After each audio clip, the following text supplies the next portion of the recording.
Good to go. It looks like everyone's in, yes. Okay. Good evening. I'm calling this public hearing to order at 6:01.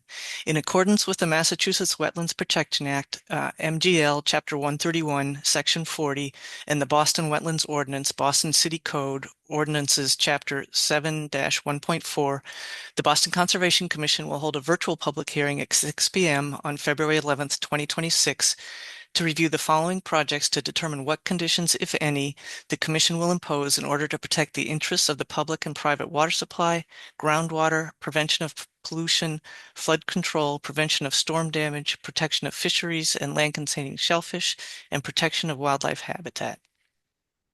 Today, the Commission will be holding a public hearing followed by our regular meeting. In accordance with Chapter 107 of the Acts of 2022, we are conducting this meeting online. To ensure public access to the deliberations of the Conservation Commission, the public may access this call through telephone and video conferencing. Additionally, the meeting is being recorded. If you do not wish to be recorded, please turn off your video. Members of the public may have an opportunity to ask questions and provide public comment on applications and discussions. To do so, please raise your hand or type in the chat in the application via the Zoom meeting platform. If you are calling in and cannot use the platform, you can raise your hand by pressing *9 and *6 to unmute yourself, or send your questions to staff via email at cc@boston.gov. For the record, I'm Ann Herbst, Chair of the Commission. Will Commission staff please introduce themselves? Elena Itamari with the Environment Department. Dee Dee Hernandez with the Environment Department. Mason Hagan with the Environment Department. Thank you. And Commissioners, Commissioner Linay, Amy Linay. Commissioner Wilson, Mike Wilson. Commissioner Conan, Conan Thiruvengadam. Commissioner Estes Margiassi. Steve Estes Margiassi. Thank you. So the first item on our agenda tonight is a notice of intent for DEP file number 006-1996 and Boston file number 2024-021 from Epsilon Associates on behalf of the Boston Water and Sewer Commission for the proposed construction of the North Allston Storm Drain Extension Project to improve the Boston Water and Sewer Commission stormwater management system at 500 Soldiers Field Road in Allston. The resource areas are land underwater, inland bank, 100-foot buffer to inland bank, 25-foot waterfront, and 25-foot riverfront. Who's here for the proponent? It's me, Peter Salvatore. I'm the Deputy Chief Engineer for the Boston Water and Sewer Commission. Okay. And do you have anyone else with you? Yes. I got my passport. Do you each want to introduce yourselves? Or do you want me to introduce you? Go right ahead. Alyssa Jacobs with Epsilon Associates, environmental consultant for the project team. Okay, go right ahead with your presentation. So for decades, solving North Allston's inadequate drainage has been a persistent problem for Boston Water and Sewer. A viable discharge route to the Charles River was nearly impossible due to extreme utility congestion and other physical obstacles. A breakthrough was achieved through a 10-year collaboration with the neighborhood and Harvard University. Through Harvard's ongoing redevelopment, it created an opportunity for the installation of an 84-inch drain through their property, which established a clear path to the Charles River. This project provides a vital solution to the community's long-standing drainage problems, with much of the system already installed. The final outfall phase, which is before the commission tonight, will complete the upgraded drainage system network for North Allston. It provides crucial relief and resilience against the threat of future and more intense rainfall events. We go to the next slide. I'll introduce the team that's here tonight.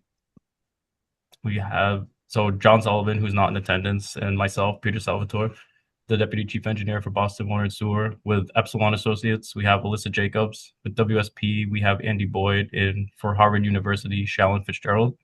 And I'm going to turn it over to Alyssa to give you more details on the project. Thank you, Peter. Next slide, please. So as Peter noted, this project is located in the Allston section of Boston, just north of Cambridge Street, and the River Street Bridge is illustrated by the yellow dotted line. The Mass Pike off-ramps are just to the south of the project. The NASDAP originates at an existing end of a 72-inch stormwater drain line in Rena Park and extends easterly in a trunk drain approximately half a mile to the limits of Soldiers Field Road. And the outfall is located approximately 500 feet north of Cambridge Street in the Charles River. Next slide, please. As noted, the project's really designed to provide significant neighborhood benefits that address the lack of conveyance and treatment BMPs within the existing catchment basin. This catchment basin is shown in orange on that top figure of the existing drainage. The existing North Allston drainage system services a catchment area of approximately 172 acres and discharges to the Charles River via 2 existing outfalls on Soldiers Field Road. 72 acres of the catchment area is the residential area to the north of Cambridge Street and west of North Harvard Street, which has neighborhood ponding and flooding issues that Peter referenced. Additionally, a portion of the catchment area is not currently served by an engineered drainage system at Allston Landing. Next slide, please. So a significant section of the project of the trunk line has been completed subsequent to 2016 of the Rena Park section. A little hard to make out, but that is the green dotted portion on this figure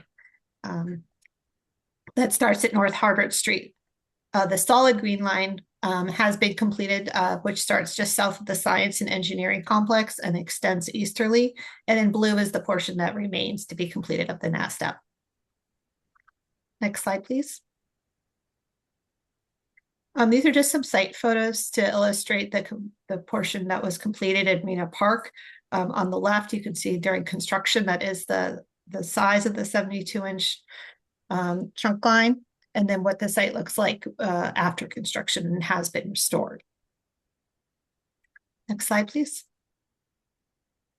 Moving on to the project area existing conditions. This is just an aerial highlighting the section that is under discussion tonight.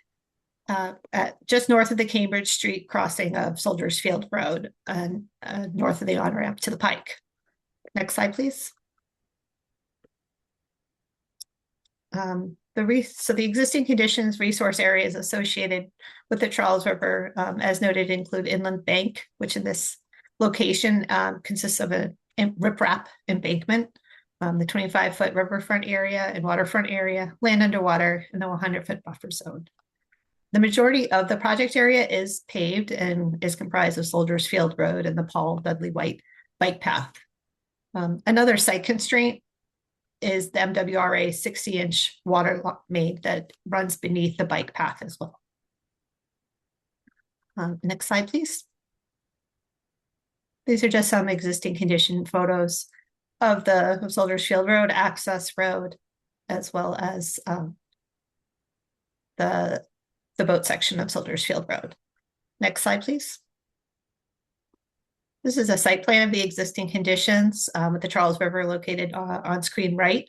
The mean annual high is illustrated in the aqua color, illustrating the top of bank, with the orange line illustrating the 25-foot riverfront area, and the 100-foot buffer zone encompasses almost all of Soldiers Field Road in what you can see in that the purple color. Next slide, please. So the proposed work within jurisdictional resource areas consists of the installation of the dual chamber box culvert installed across Soldiers Field Road. The outfall will be submerged in the river at 1 foot Boston City base elevation.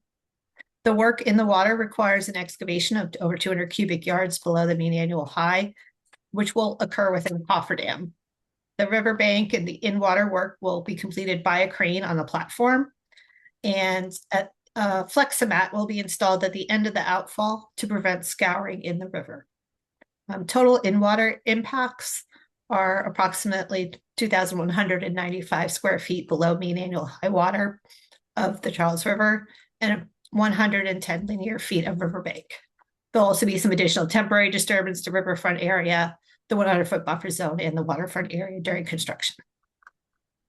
I'd also like to know, excuse me, in addition to these site constraints identified earlier, there's also time of year restrictions that will be critical to work around for the cofferdam installation. MWRA actually restricts work around their water line between May and September. And then there's also time of year restrictions for fisheries of both in the spring and the fall season. So with that discussion of existing and proposed work, I'm going to turn it over to the project engineer, Andy Boyd of WSP, to run through the design details.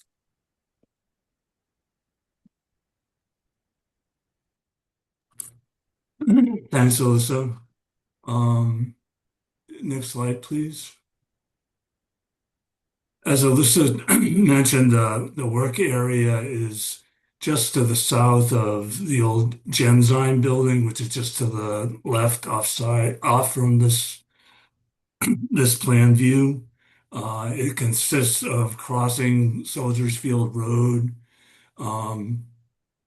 with a dual box precast culvert, installation of access manhole within the service road associated with Soldiers Field Road. That's the 4 round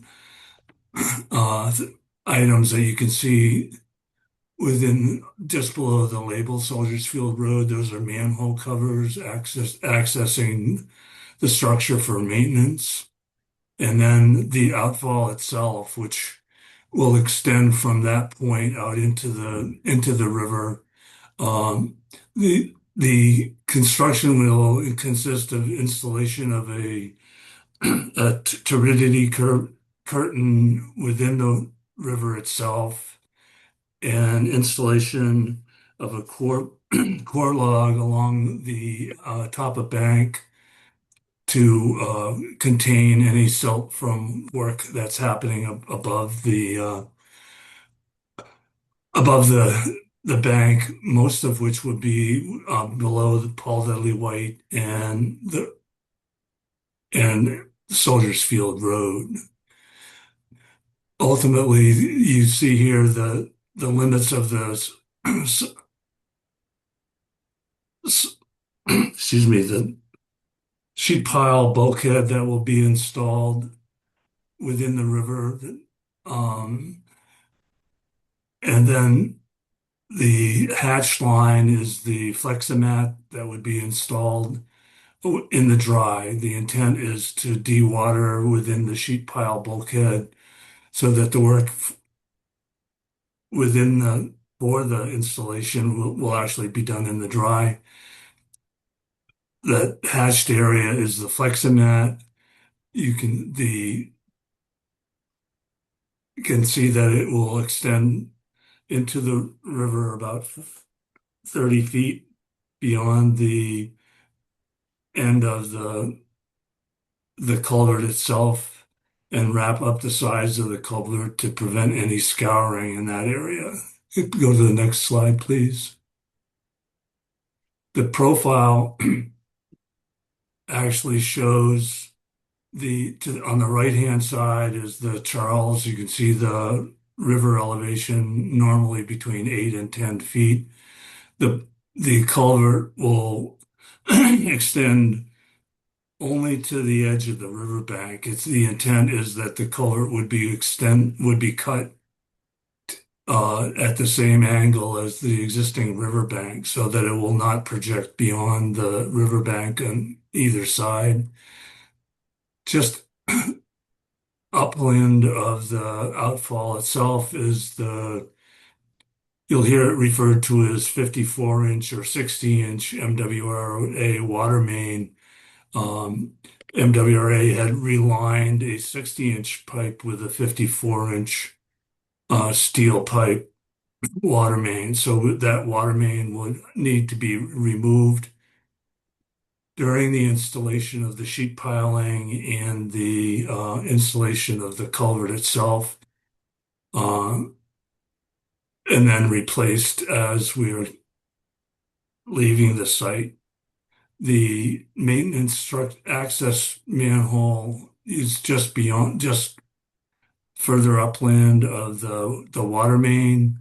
It'll be located in the service northbound service road of Soldiers Field Road, so that maintenance access would be from the service road, not from Soldiers Field Road itself. And then it would continue across under Soldiers Field Road, where it's intersected by a large conduit coming from the 84-inch drain that comes across the Alston Landing North.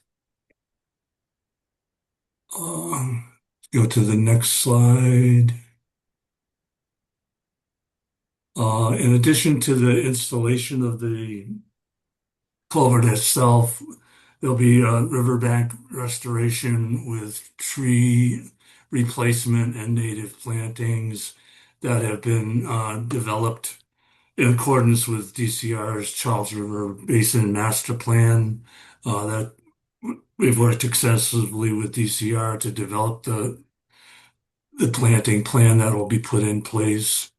We will be milling and resurfacing a segment of Soldiers Field Road, both to the north and south of the actual construction zone. We'll be replacing some of the guardrail that's out there today with precast barriers at the request of DCR. And we'll be rebuilding the Paul Dudley White bike path within the limits of the construction itself.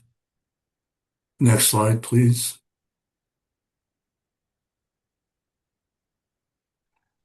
We've included the planting plan with details on the type of plants that DCR has asked to be installed in this location. That work would be done upland of a core log for sediment control. I believe that's the next plan, please. And Andrew Pramberger is with us from Skanska. They've been working with us on developing the construction methodology for the NASDEP itself. All right. Thank you, Andy. Good afternoon. So the work here has been designed and phased since 2018, working with the teams at Boston Water and Sewer, Harvard, and the DCR to minimize impact to the traveling public and working around the time of year restrictions that Alyssa mentioned.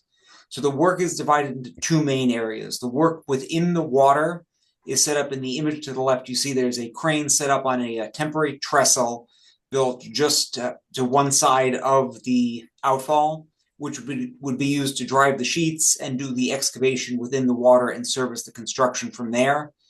Sectional barges would also be used within the Charles River to access the waterworks surrounded by a turbidity curtain.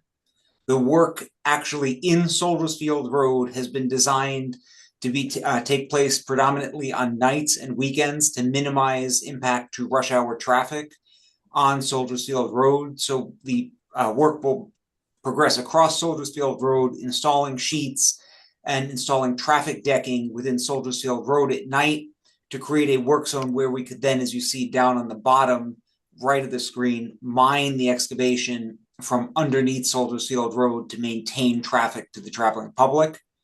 We'll also have a staging area at the National Resilience Site upland of towards the I-90 Harvard side of Soldiers Field Road. There will be no closures of Soldiers Field Road during the peak lane, and public access for bikes and pedestrians to the Paul Dudley White path would be maintained throughout the project duration.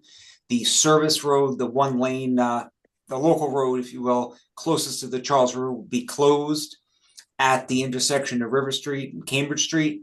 And we create a new lane further down for vehicles, but then the public would use that lane to maintain the traffic there. We've also created the condition what's called a slip ramp so that we could open up a section of that road just down from the crane to allow peak hour exits from Soldiers Field Road onto the local road at Western Avenue. So that's everything on the construction. This is roughly a 2-year construction project, starting in the first construction season, working our way across to install the sheeting, decking, installing the culvert, and then working our way back out the same way.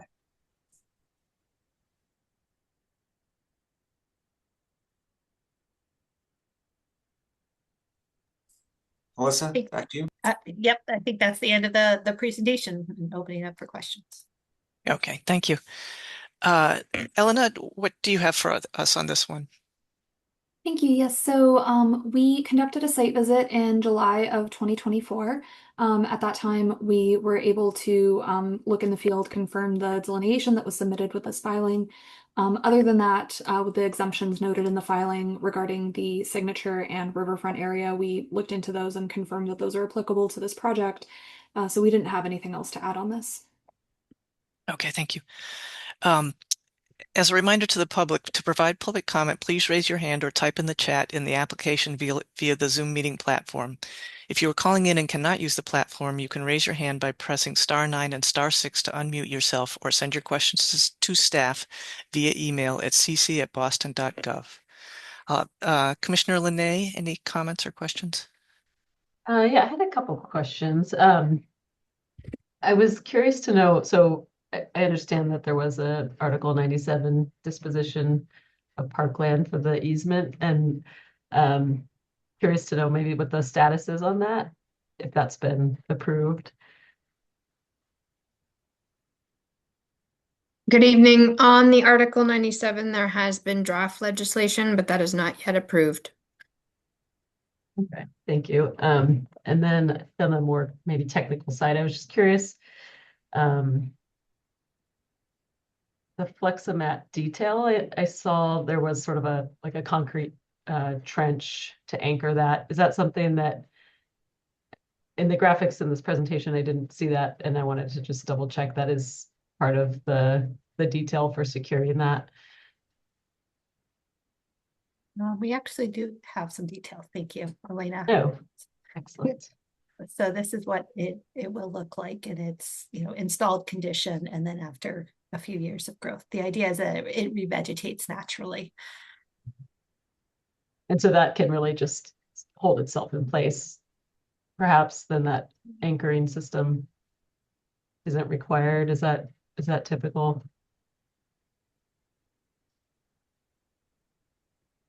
Believe in the water itself, it would be anchored on the upstream end of the Fleximat to prevent any potential shifting due to water flow. But other than that, the weight of the material itself is pretty significant and would hold it in place. Gotcha. Okay. And then I was interested to know on the planting a couple things. If the caliper inches of trees being removed are being replenished, and if there's any sort of plant establishment protection or fencing going up for the first couple of years of the project, after the project is installed. So there was an arborist. Oh, go ahead. Go ahead. I was just going to state there was an arborist survey of existing trees evaluated against the proposed trees. There are a significant, or I don't want to use the word significant, but there are a number of non-native trees there currently that will be replaced with native trees.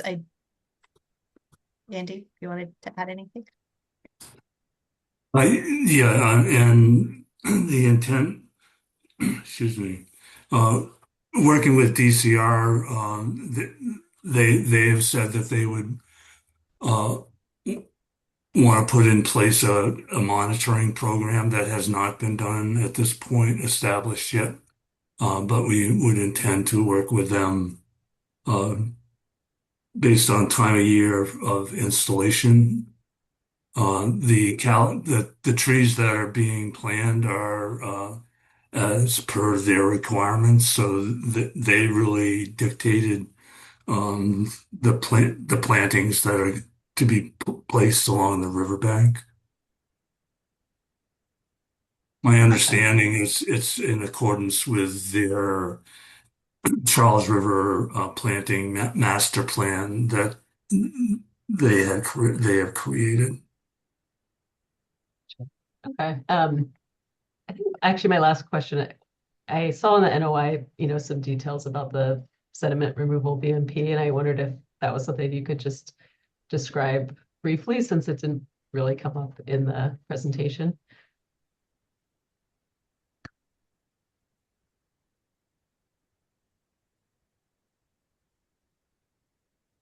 So Andy, I think they're referring to the hydrodynamic separators that we have shown on the plans there. So those would be large manhole structures, similar to a vortex structure that's an engineered separator where it acts as a catch base or a manhole structure, takes in the influent water, creates a siphon within the structure, filters out sediment and debris, and then the water continues out and the debris gets captured within the structure and can be vacuumed out. There's a couple of these in the design of the NASDAQ. One is already installed at the other end by the Harvard Science and Engineering campus already. And there's another one over by the district energy facility as well within the design. Great. Thank you. That's all for me. And those are capturing the water from the surface area, not the water in the main trunk line, but from the water coming into the roadway network. Okay, thank you. Commissioner Wilson? Yeah, thanks. Yeah, it's not every day we get to put in a major piece of drainage infrastructure like this, which is great to see. I guess one question, I was basically chasing my own tail a little bit in the filing, trying to figure out in terms of the geotech, like whether you had done test borings and stuff like that in the resource area. I wasn't able to find it, but I figured you guys probably might have a knowledge of that. Yes, excuse me. Haley and Aldrich, we worked with Haley and Aldrich on a geotech program. They actually did borings within the river as well as along the bank and along the alignment of the pipe itself to determine where ultimately determine what the foundation would necessarily be for this pipe. As you look at the plans, you'll see that normally it's on timber pile, driven timber piles into the sand layer. The upper layer is sort of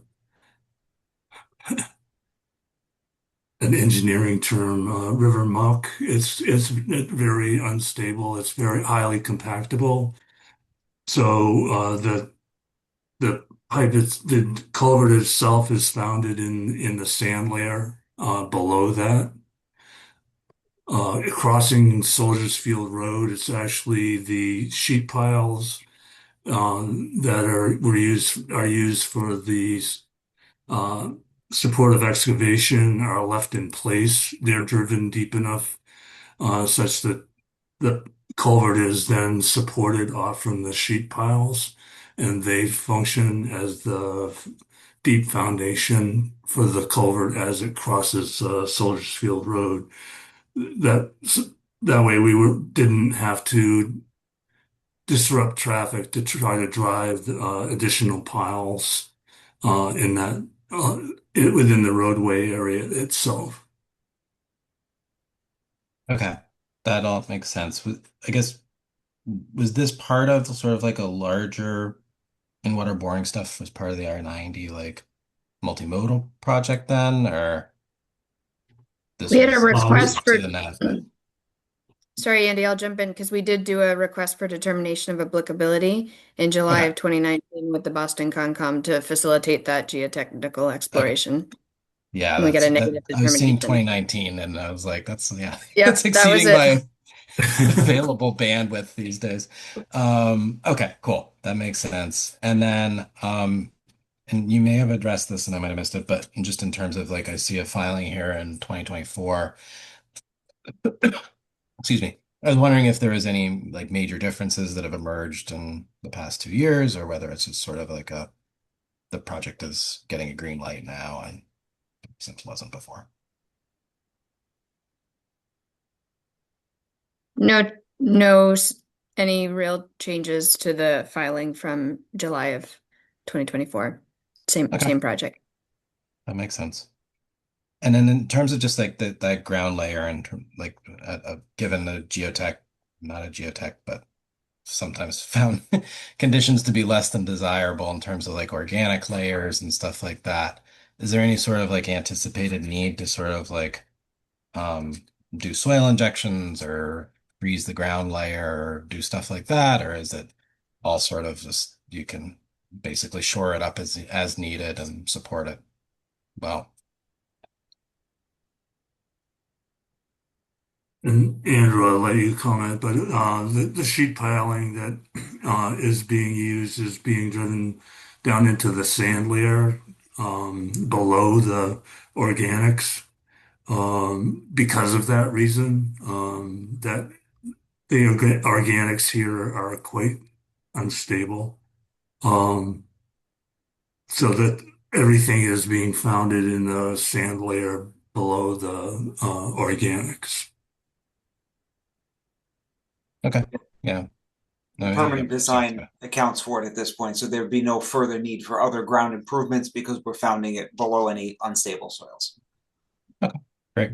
All right, I appreciate you. Thanks for humoring my questions. Appreciate it. All right. Thanks. Thank you. Commissioner Conan? Thank you. So is the idea that the ponding that we can see now is not going to happen after this?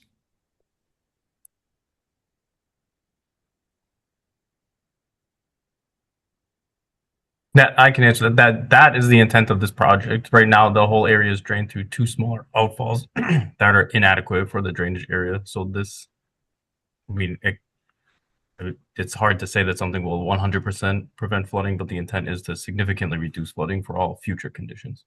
Do you have any pictures? I couldn't see it in the extra slides of the current ponding.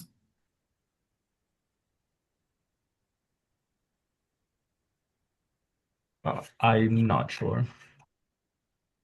We haven't included that in the presentation, but the Boston Water and Sewer Commission has extensive records in that respect.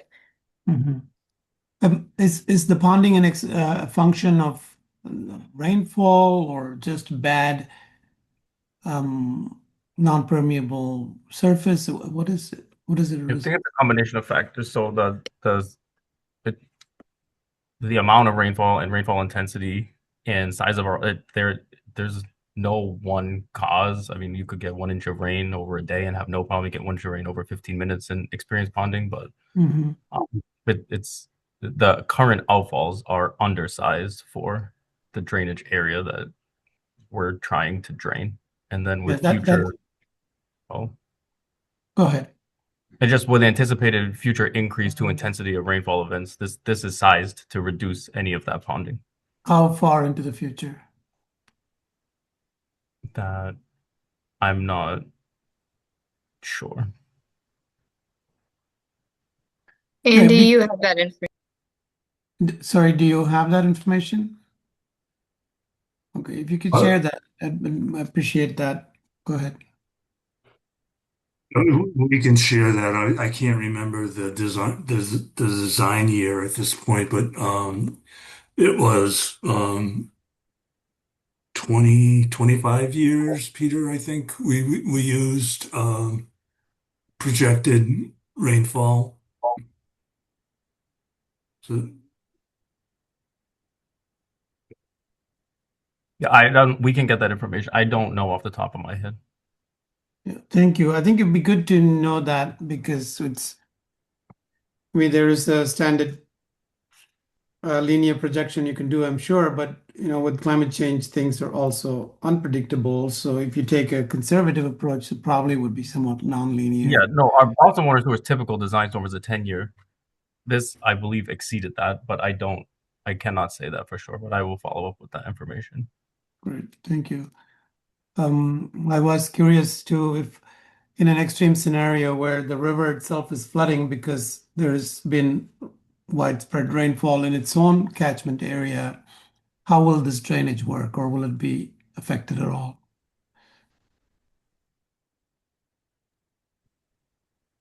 The outfall excuse me, is designed to be below the um, mean high water within the Charles River Basin. The Charles River this area of the Charles is part of the Charles River Basin, which is controlled by the elevation of the river is controlled by excuse me, the pump stations that are located at the dam down by Mass General or the Museum of Science. So that facility maintains the elevation in the river normally at elevation 8, City of Boston elevation 8, with a maximum that they've seen in recent years at elevation 10.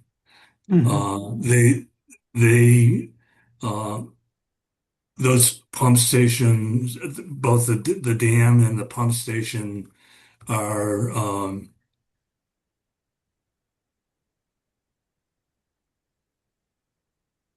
do preemptive water removal from the basin in anticipation of storms. So if there's a storm, they anticipated they open up the dam at low tide to allow water out of the basin to create storage capacity that is needed because of the anticipated level of rain. So generally, it's man-made water level at this location. It's not a naturally occurring water level. Yeah, I mean, naturally occurring water level in terms of what the water that's flowing down the river, but the dam at the Museum of Science can pump that water out into the harbor. At high tide, the pumps are used. At low tide, usually the Charles River Basin is elevation is higher Yeah. than low tide, so they open up the sluiceways at the dam and let the water out through the sluiceways to drop the level of water in the basin itself down. Yeah, thank you. That makes sense. Thanks for explaining that. I could just add in a little bit back to the sizing. We did provide a summary description in the narrative that the trunk drain size for a 10-year NOAA 14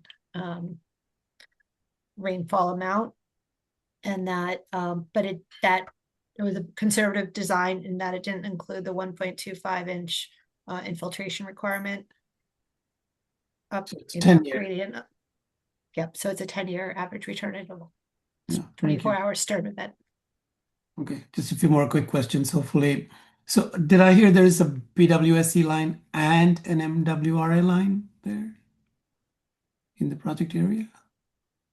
Yes. The MWRA line here is the water main that runs parallel to the river underneath the Paul W. White bike path that we will have to dewater and remove during a portion of the construction. That's being coordinated with MWRA. Right. And what is the disruption there? Just quickly, I'm just curious. When you remove that line, I mean, you're going to put it back, but what's the extent of the disruption? It has to be in service There's no disruption to the public water supply. It's the timing of it is such that the water main, has redundant capacity. And the time when it cannot be shut off in May to September is when the MWA has higher water demand. So you can't use that in that time frame because that's used in parallel. But in the low water demand season, that water main can be shut off in the section between Western Ave and Cambridge Street Without any disruption. Yes. Okay, so that's hence the timing of the project is important. There's a couple pieces in there. Yes, it's you can't work in the water at certain times, and then you can't work under the water main at other times there. Okay, thank you. Are there any Fleximat installations that we can see? This sounds interesting.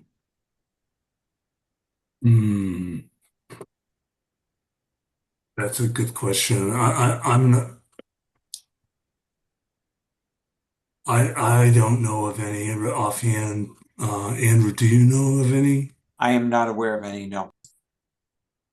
Maybe the vendor can tell you if they have other customers. We should be able to find some in the Boston Yeah, we know area. they have customers, but we just want to confirm that they're in the area and you guys can travel to it. So we'll definitely get back to you on that. That's be interesting to see. That's all. Thank you. That's all my questions. Okay, thank you. Commissioner Estes Martiasi. The tail end, just a couple of questions. I was curious about the sort of sequencing, with the sketch, very nice cartoon sketch drawing, showed everything all happening all at once. I assume that some of the activity will happen and then other things will happen at other times. Are you in the water at the same time you're under the road, or?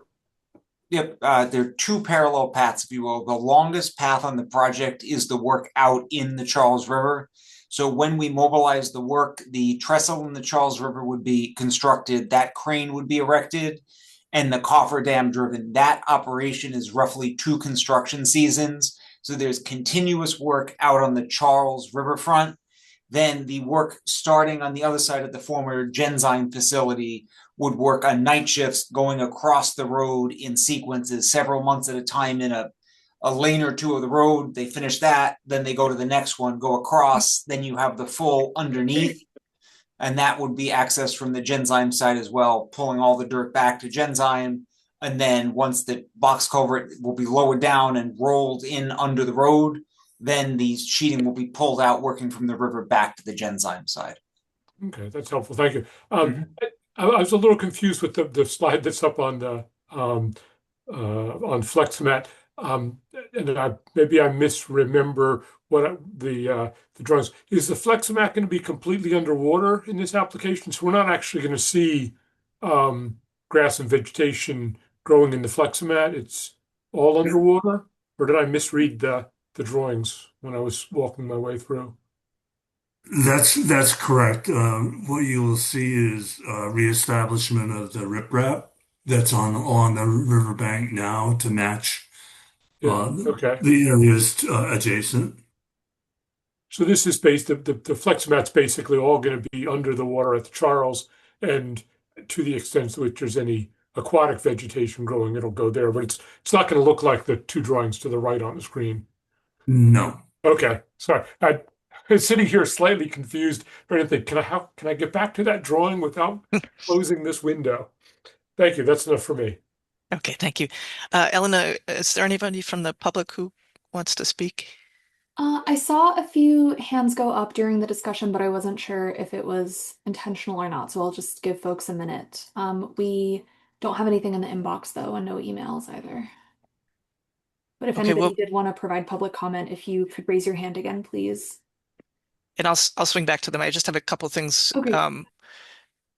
One was, I can never remember. It sounded to me from our conversation that we might want a special condition about monitoring vegetation for a couple of seasons, but do we have that anyway?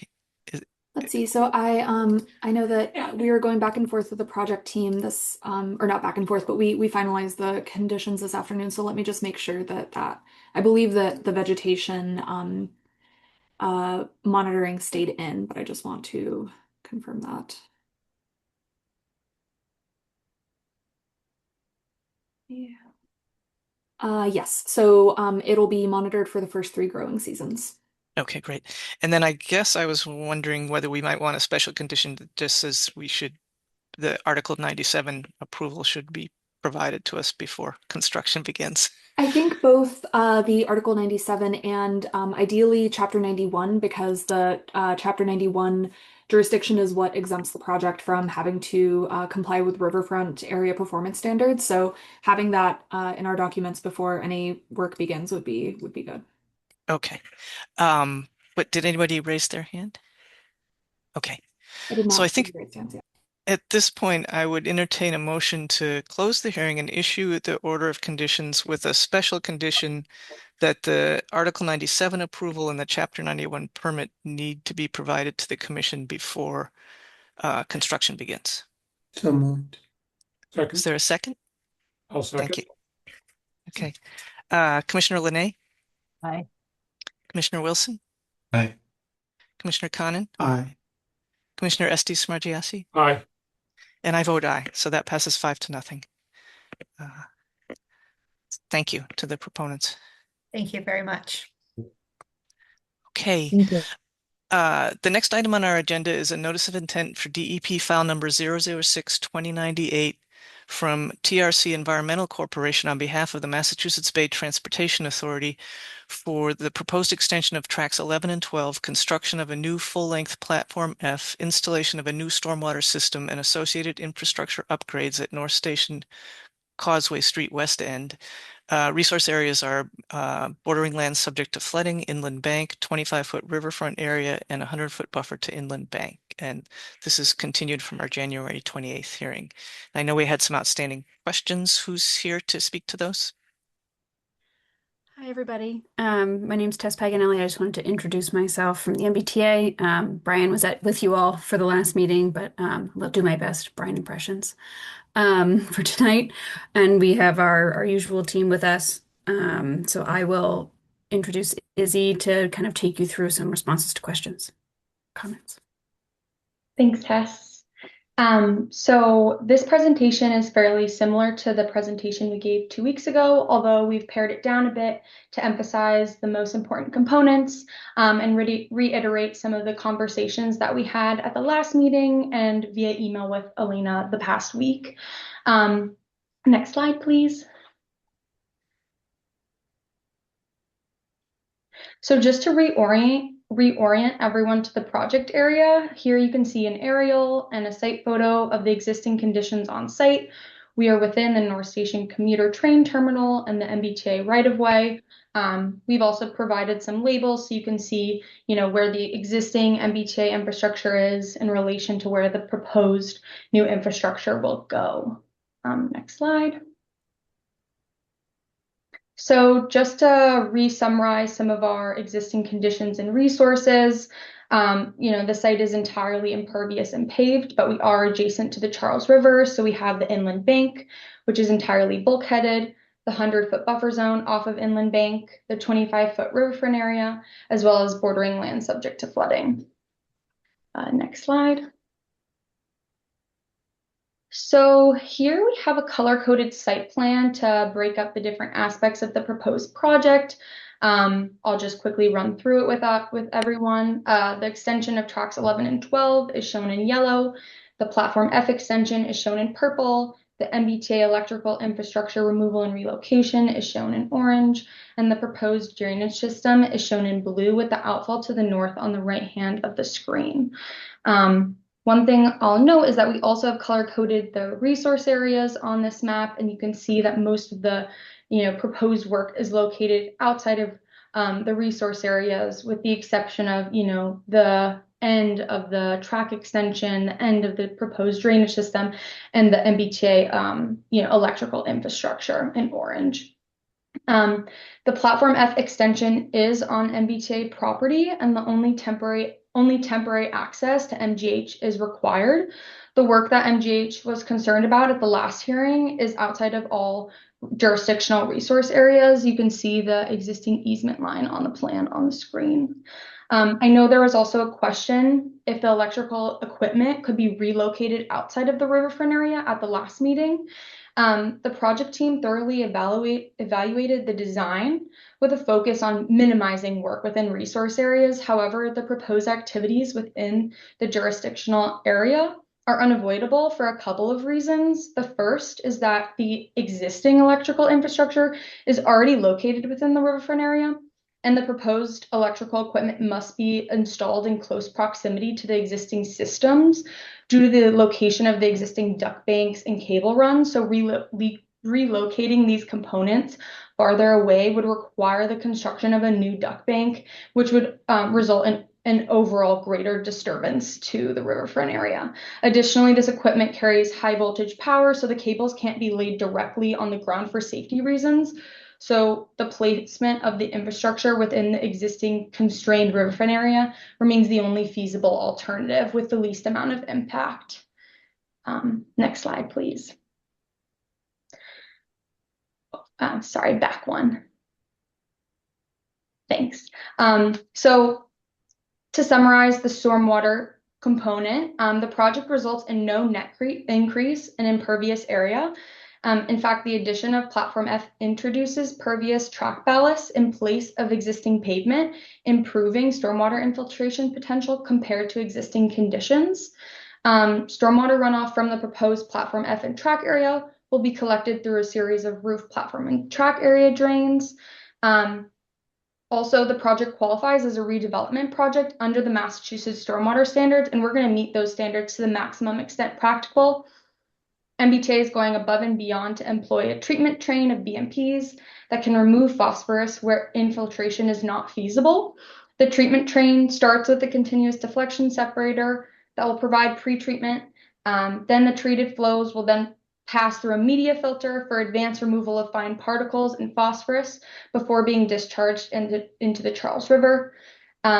So overall, the project improves existing conditions by reducing peak runoff, eliminating direct discharge from portions of the existing paved parking area, and incorporating BMPs for treatment and pre-treatment. Next slide.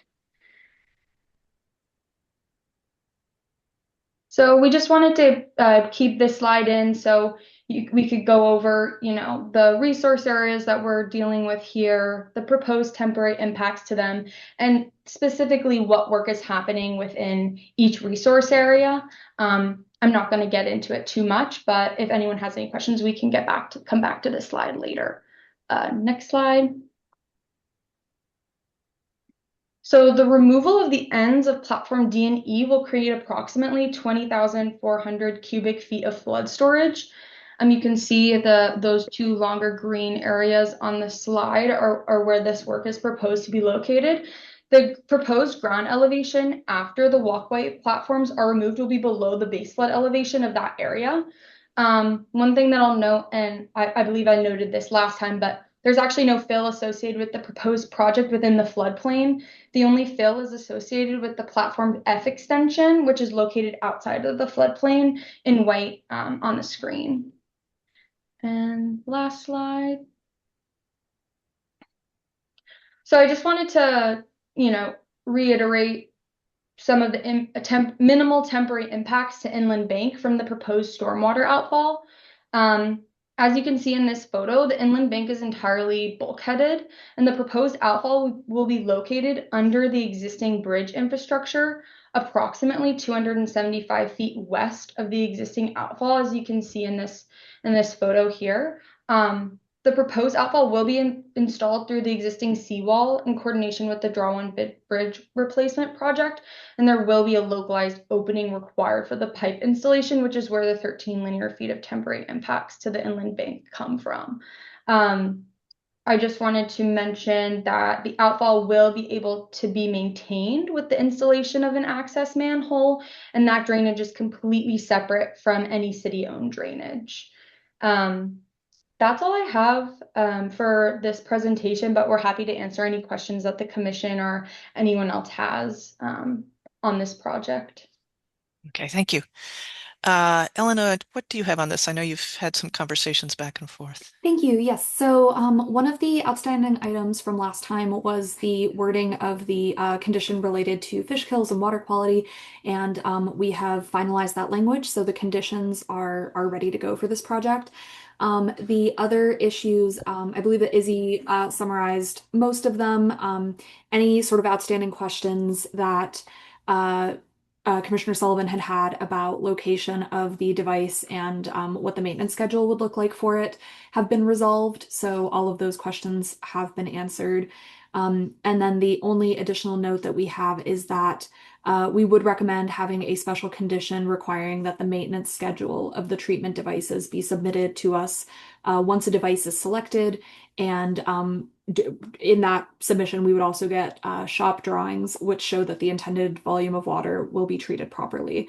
Again, the specifications are laid out in the NOI, but that would be helpful for us to have as part of the project file. Okay, thank you. Before I go to the commissioners, as a reminder to members of the public, to provide public comment, please raise your hand or type in the chat in the application via the Zoom meeting platform. If you're calling in and cannot use the platform, you can raise your hand by pressing *9 and *6 to unmute yourself. Send your questions to staff via email at cc@boston.gov. Commissioner Linay? I don't have any questions, and thanks for the follow-up on the previous questions. Commissioner Wilson? Yeah, I guess the only question I had in terms of the like transformer and substation work is whether there's sort of like oil-based cables or other things like that that we have within our conditions to mitigate that. And that might be a question more for staff than the proponent, but just to double check.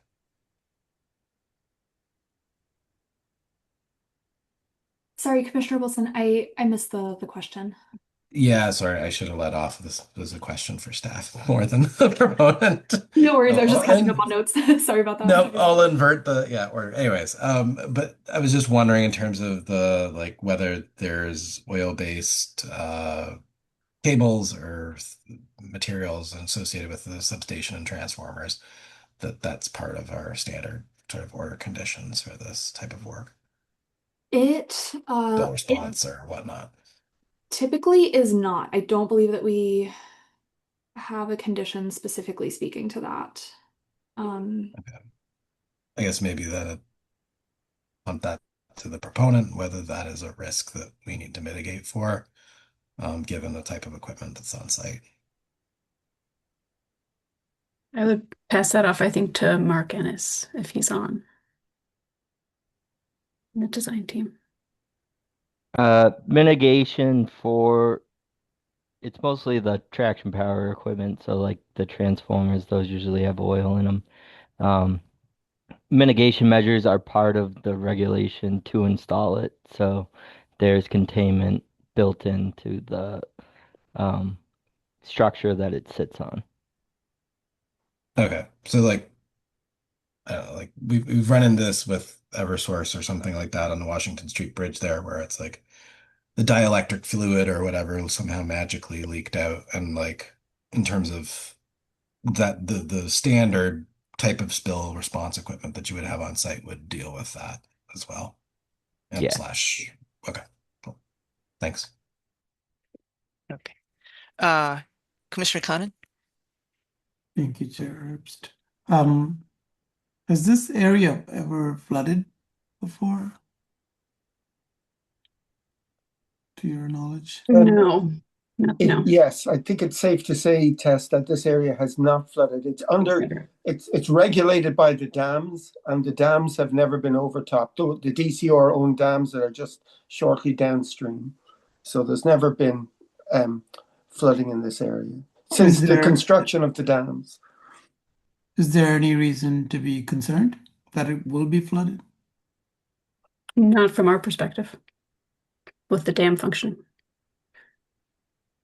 Okay, so unless the dam itself is overtopped, you're not expecting flooding here. That is correct. And for we studied the 100-year storm event, and it, as Tess states, that it does not cause an over topping of the dam. How about a 500-year storm? I would struggle to speak to that.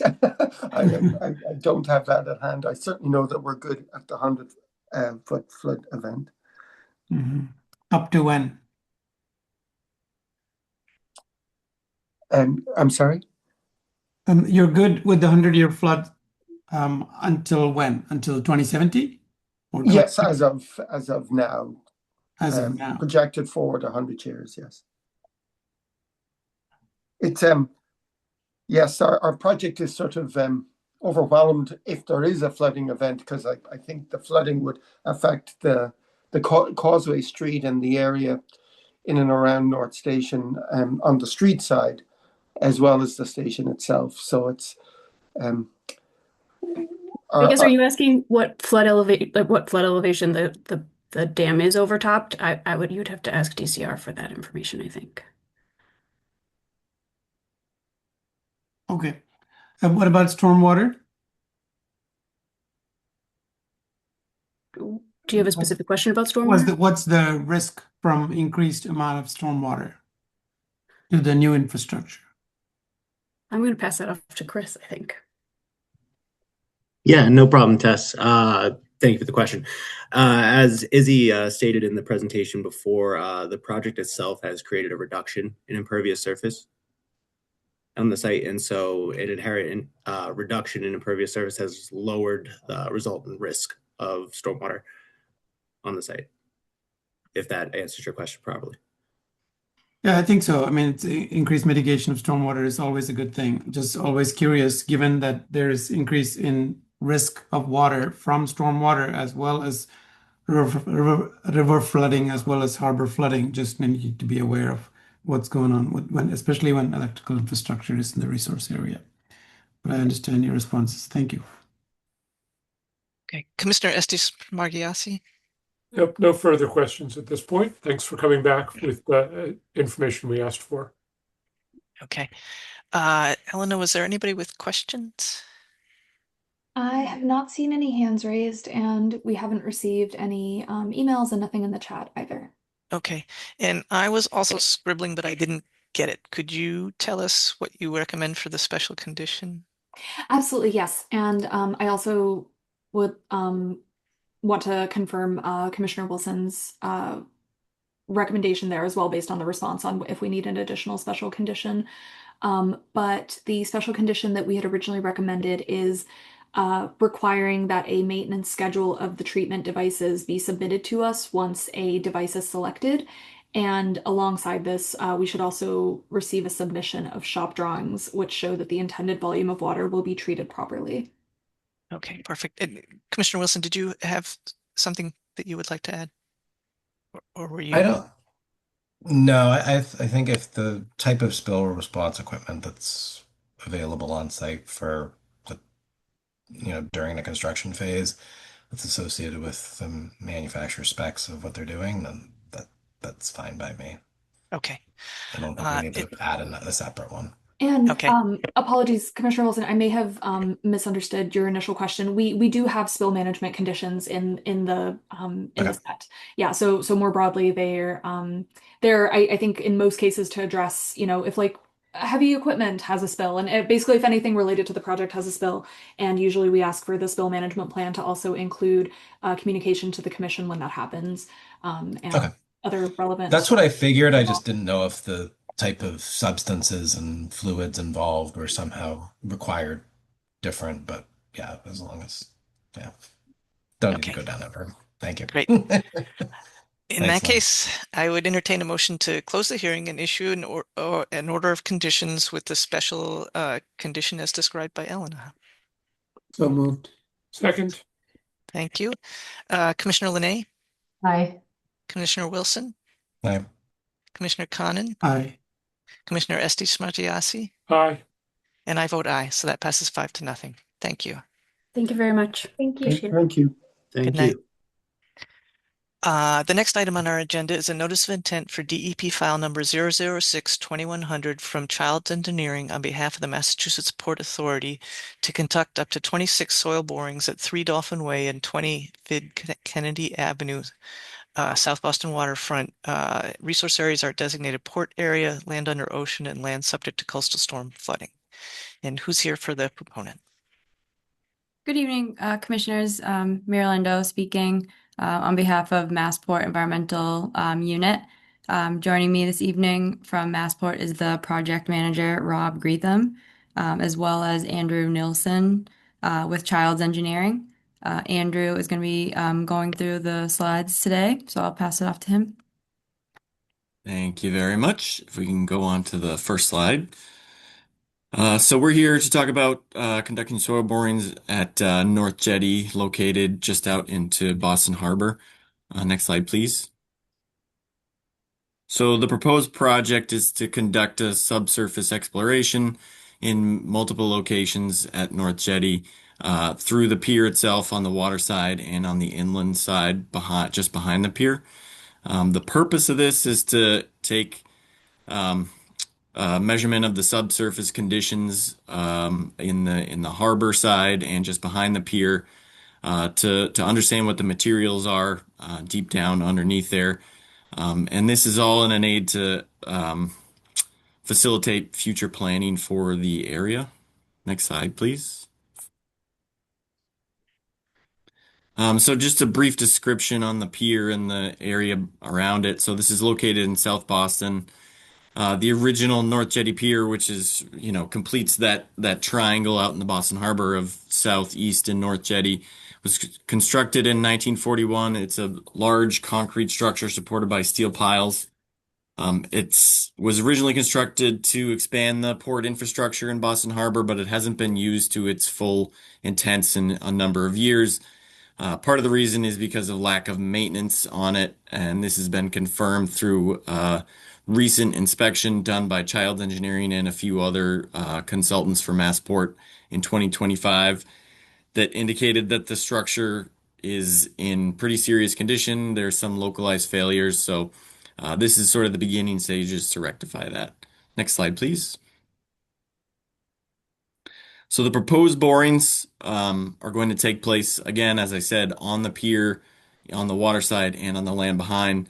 It's all going to be done on the behalf of Massport under the oversight of Childs Engineering and Haley and Aldrich. All the work is going to be done by one or more experienced boring contractors. And what we're proposing is 4 borings to be taken through the pier deck. So we're going to take cores through the pier deck so that the boring rig can penetrate down into the harbor below it. An additional 15 borings on the land side behind the pier, and then 7 borings on the water side. And all the borings should extend 50 to 85 feet below the surface.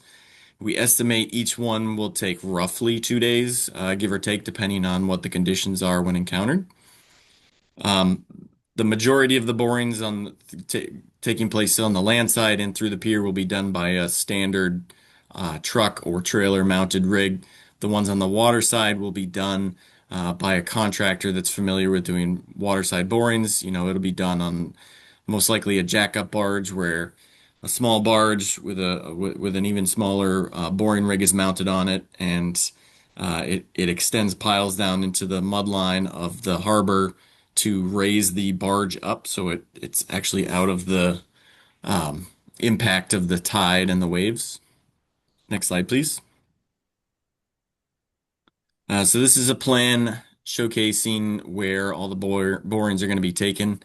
The red ones, obviously, those are the 15 inland boring areas. Most of those are taking place in areas that are either abandoned, they've been sectioned off and fenced off, so you can't actually access them from the land side unless you open up the fence or in parking areas.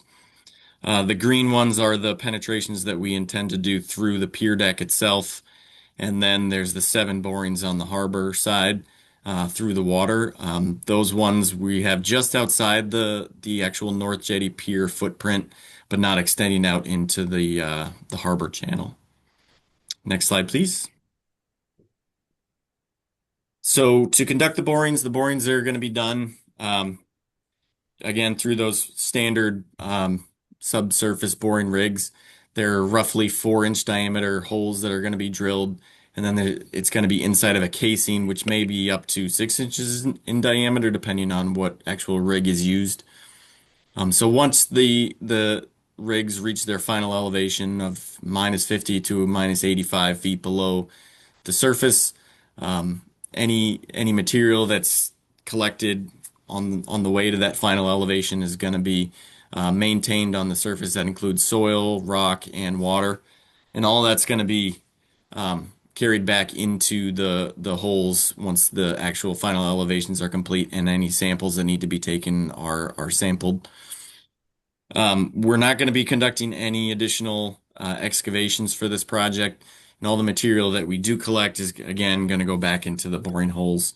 We also understand, based on a lot of the draft conditions and the experience of the team, that we have a lot of submittals that will be required, such as spill management, site maintenance, etc., prior to commencement of work. Next slide, please. And then some of the items that we know that we're going to need to address to meet those requirements are like isolating the work areas. So, for instance, on the land side borings, all of the borings are going to be conducted on a containment pad that's outlined in like a sock boom. Prior to any work commencing in the area of the borings, the contractor is going to be responsible for protecting any catch basins or storm drains to make sure that there's no runoff from the actual borings. And then they're also going to be required to maintain the site. And then in the water side, this is a lot of this is the same. They'll have a work boat to help maintain the site and also provide access to the barge. Now, on the water side, sometimes the contractor would prefer to leave the barge in place, but given the exposed nature of where these borings are, it's not likely that they would leave it in place at the boring location overnight. They would probably demobilize from the site and remobilize every morning for those borings. Next slide, please. And that's it. So on behalf of the project team, I'd like to open it up to questions. Okay, thank you. Elena, do you have anything on this one? Thank you. The only note that we had is that DMF did not have any concerns for this project. Funnily enough, they just flagged that there seemed to be a lot of exploratory borings happening along many sites in this general area, but they're all different proponents. So their only ask is that project teams coordinate their appropriate like silts, curtains, and anything else that they might be putting out, which I think is a given. But other than that, DMF didn't have any notes. Okay, thank you. As a reminder to members of the public, to provide public comment, please raise your hand or type in the chat in the application via the Zoom meeting platform. If you're calling in and cannot use the platform, you can raise your hand by pressing *9 and *6 to unmute yourself, and send your questions to staff via email at cc@boston.gov. Commissioner Linay? I don't have any questions. Thank you. Okay, thanks. Commissioner Wilson? Yeah, just a quick question. This isn't the same area where there was like pier upgrades and stuff like that for the USS Massachusetts like commissioning ceremony we saw like maybe a year ago or something like that. There's quite a bit of activity going on in the area. I'm not exactly familiar with the specific one that you're referring to, but there's certainly a lot of pier work being done in the area. Okay. Are you referring to the work at the cruise port? I know we have a lot going on over there as well. Yeah, it might be that. I just remember sort of that diagonal line, and I was trying to figure out whether it was on the Conley side or the cruise port side, but yeah, Actually, if you certainly. go back, it might be too zoomed in if you went back a few slides. But I mean, I guess to answer your question, it's sort of around the work that we've been doing is sort of around the corner from that lower right-hand corner. Yeah, Okay. there's All right. additional it's- projects happening at East Jetty in the lower corner there, and then just off screen right now at South Jetty 2, all through different projects. Okay. Fair enough. All right. Thanks. Yeah, appreciate that. Okay. Commissioner Conan? Thank you. So the project is to just figure out how to plan any future enhancements to the pier because it's not in good shape. Is that what the purpose is?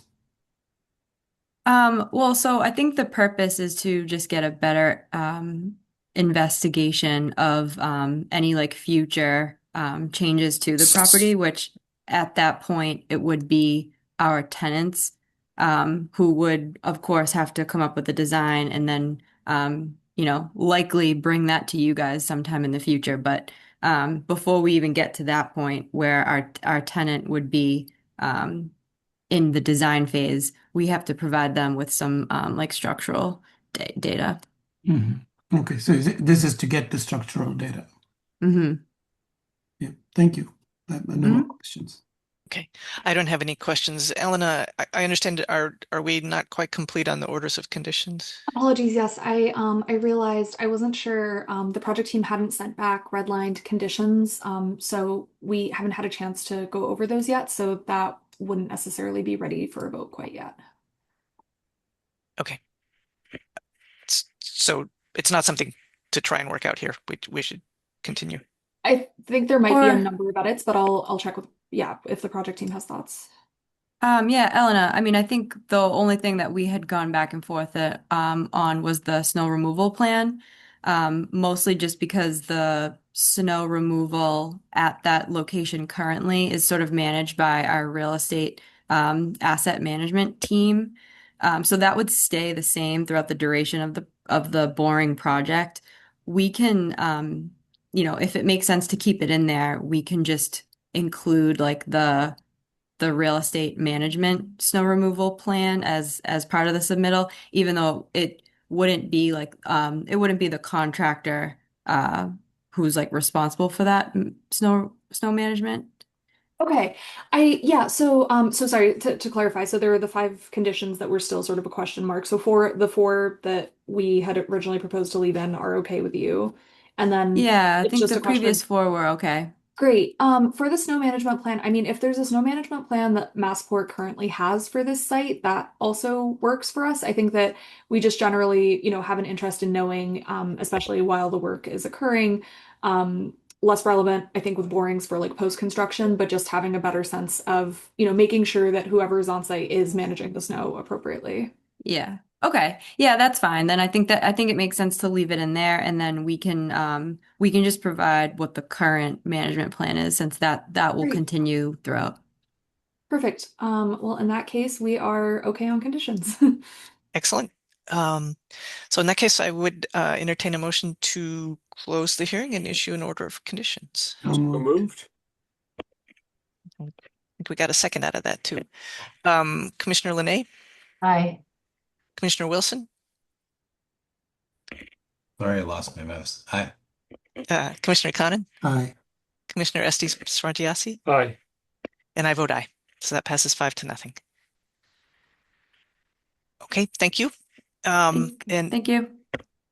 that completes our public hearings, and now we'll begin our regular meeting. And we have a series of certificates of compliance requests. So the first is a request for a certificate of compliance for DEP file number 006-2047 and Boston file 2025-019 from Bowler on behalf of the New England Aquarium for replacement of an underground steam line between Simon's Theater and the main aquarium building at Atlantic Ave. For that one, Elena, what do you recommend? Yes, so we conducted a site visit on February 5th, and based on our assessment of the submission and of the project site, everything seems to have been done in substantial compliance with the permit. So we would recommend issuing a complete COC with maintenance conditions number 58, 74, and 81. So I would entertain a motion to do just that. So moved. Second. Thank you. Commissioner Linay, Aye. Commissioner Wilson, Aye. Commissioner Conan, Aye. Commissioner Estes Smargiassi, Aye. and I vote aye. I'm getting worse as the night goes on. Okay, next request for a certificate of compliance is for DEP file number 006-1657 from RJ Connell and Associates on behalf of the Seon Group for partial demolition of an existing structure and reconstruction of a parking lot at 1 Westinghouse Plaza in Hyde Park. Elena? So similarly, we conducted a site visit on February 5th, and there are site visit photos in the drive folder for the commission's review for all of these. Again, based on the materials that were submitted and our site visit, we would recommend issuing a complete COC with perpetual maintenance conditions 45, 46, 50, and 63. Okay, thank you. Would anybody like to make that motion? So moved. I had a quick question. Oh, go right ahead. The storm drain appears to be blocked by snow. Is that something you noticed too, Elena? So we had looked at there were two storm drains that we were looking at. Sorry, let me pull up the photos. Let's see. At least one of them I saw was blocked.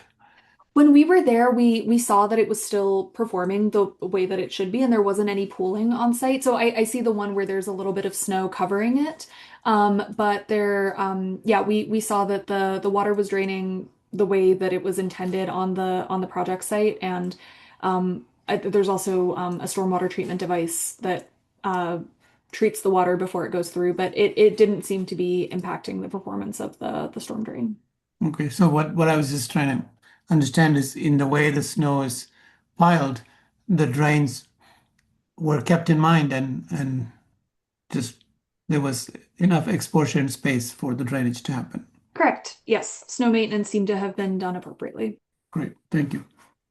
Okay, thanks. So in that case, would anybody like to make a motion to issue the? Thank you. Second. Okay. Commissioner Linay? Aye. Commissioner Wilson? Aye. Commissioner Conan? Aye. Commissioner Estes Smargiassi? Aye. And I vote aye. So that passes 5-0. Where are we? So the next certificate of compliance is for DEP file number 006-1371 from Epsilon Associates on behalf of the City of Boston Public Works Department for fender repairs at the Northern Ave Bridge, 4-point channel. Eleanor, what do you have on this one?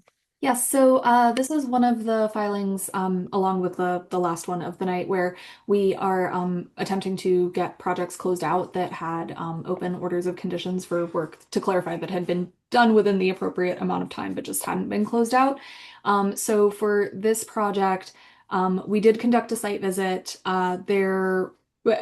Basically, all of the portions of the work that were covered by this permit are gone at this point. They're just no longer there. They've been removed. And as we know from a previous RDA filing that we received, a lot of the superstructure has deteriorated. So the rest of the structure, or significant portions of the structure, are going to be removed in the near future, not the entirety of it. But these had just been removed in the meantime. Okay. Does anybody have questions about that? Okay, in that case, I would accept a motion to issue a certificate of compliance. So moved. Second. Thank you. Commissioner Linay? Aye.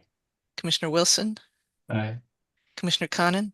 Aye, and I appreciate the picture of the seagull on the ice. Thank you. I included that and I was hoping that it would bring some joy. Wow. Commissioner Estes Smargiassi? Aye. And I vote aye. Okay, final certificate of compliance request is for 006-37 from Epsilon Associates on behalf of the New England Aquarium for the construction of a pier, a gangway, and a floating dock with wood pilings over the tidewaters of the Boston Harbor near the Central Wharf. Yes, so this is not a typo. The DEP file number is in fact 006-37, and that's the end of the number.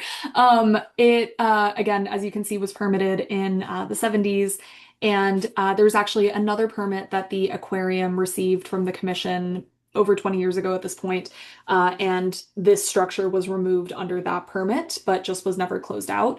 So we're likely going to be receiving a few other filings for certificates of compliance from the aquarium. There are a few other older permits that they have, but again, at this point, no portion of the structure is on site. They have since, if you've been over there, you know this, but they've since constructed a whole other system over there, and they had done a survey of everything that was on the harbor floor or the ocean floor there, and there weren't any sort of lingering pieces or anything. So the structure is just completely gone at this point. And therefore we would just recommend issuing a complete certificate of compliance, but not including any perpetual maintenance conditions. Great. Any questions from anybody? What's even the point of this certificate of compliance for a structure? So, of course, yeah.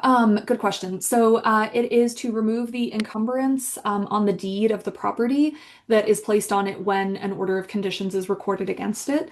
I think because of that, we tend to see slower moving COCs come in on properties where they're probably not going to be sold anytime in the near future.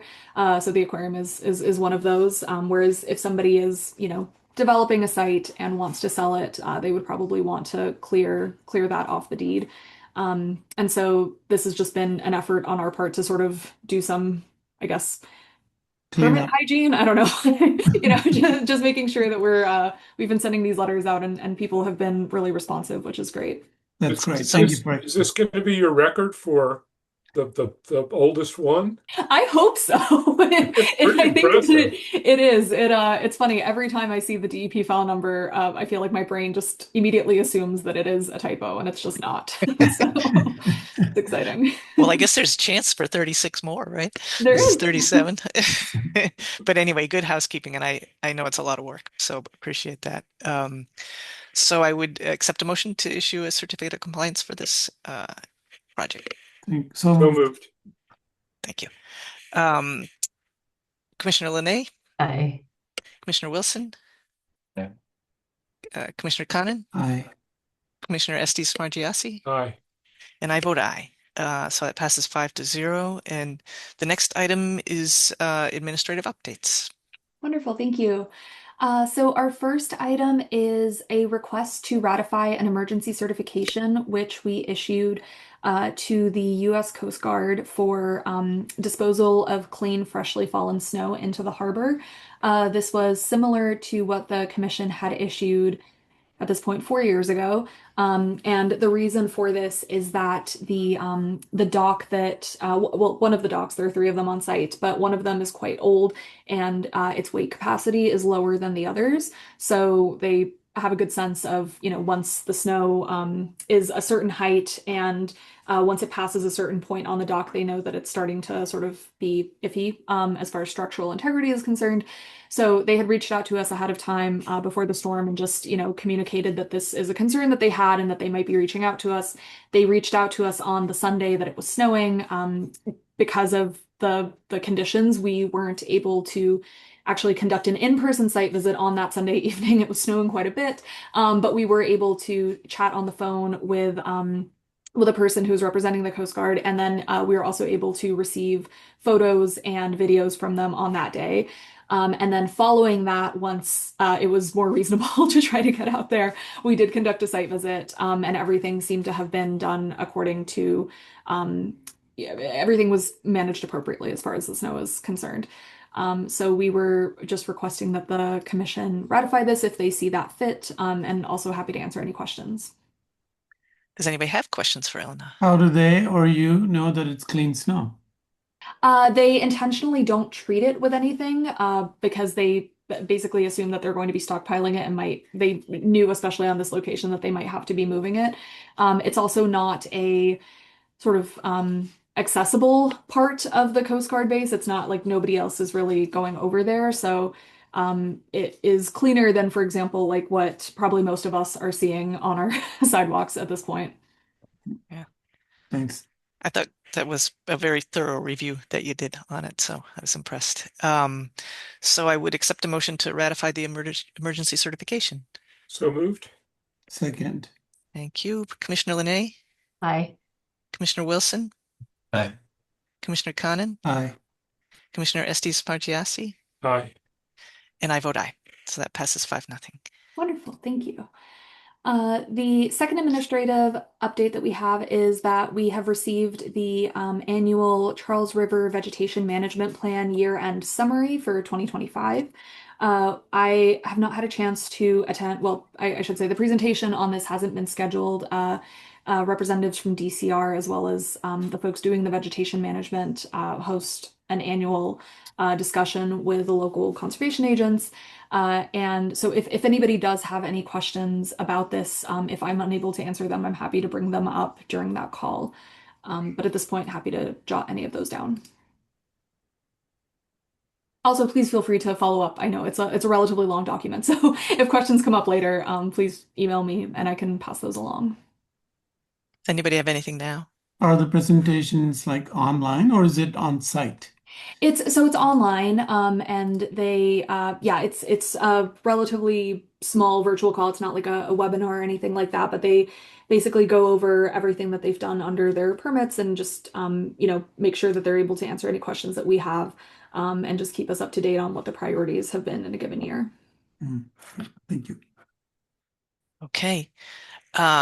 Is that it for administrative updates? Wonderful. And then actually, I was able to say this before we really started the hearing formally, but again, just wanted to introduce Mason Hagan, our new Conservation and Resilience Fellow. So as I said, Mason will be with us through June, and it has been working on the meeting minutes. So we should have minutes ready for a vote during our next hearing. Well, welcome, Mason. Thank you. Thank you all. So happy to be working with you all. Great. And since we don't have meeting minutes to review tonight, I would accept a motion to adjourn. So moved. So moved. All right. Commissioner Linay? Hi. Commissioner Wilson?